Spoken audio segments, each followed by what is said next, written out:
Okay, so for L1, L2, hip flexion, I usually have them bend both legs up, and then kind of how Jim does it, I have one hand here to kind of help stabilize and use as leverage. It's not the best table, it's a little tall, I feel a little awkward on the stool, but obviously if you have a high-low table, just kind of lower it down a bit so you can use a little bit more of your body weight, because hip flexors should be pretty strong.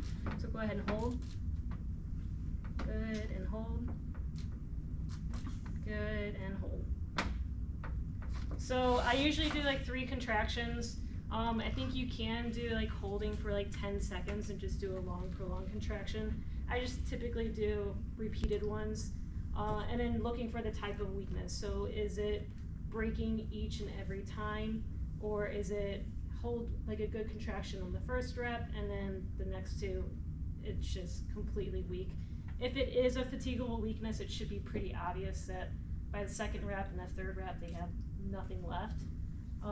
Did you want me to get into like velocity dependent? We'll do it right after this. Okay.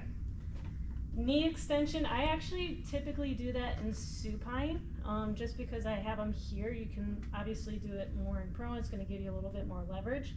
But we'll get into like testing velocity dependent weakness, so I usually do it, I feel like it's a little bit easier to do it in supine for that. So I'll show you what I do, but I usually just bend the knee up and have them just like resist here. Good, and hold. Good, and hold. Good. So for ankle dorsiflexion, up and up just a little bit. Have them keep their heel down, but foot up.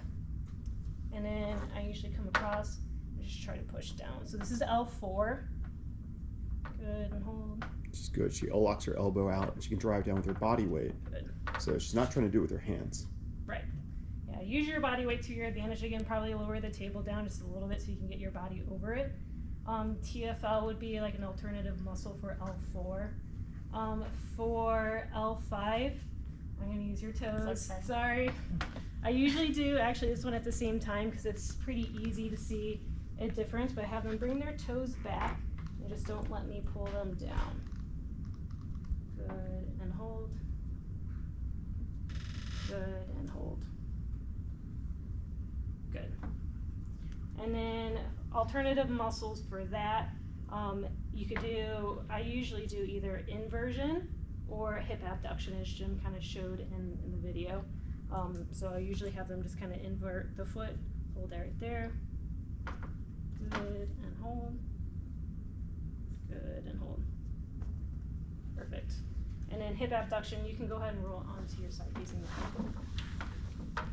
Good, bend this bottom leg a little bit. Good. And hold that right there. Hold right there. Oh yeah. So again, you're looking to see if you can hold strong, and then just the 2nd and 3rd rep, it just completely, is significantly weaker, or does it break every time? Because that's going to give you the idea, is it a fatigable weakness, or if it's more of like a reflex kind of inhibition. For S1, I usually do heel raises. And then you could also do ankle eversion, so go ahead and roll back onto your back for me.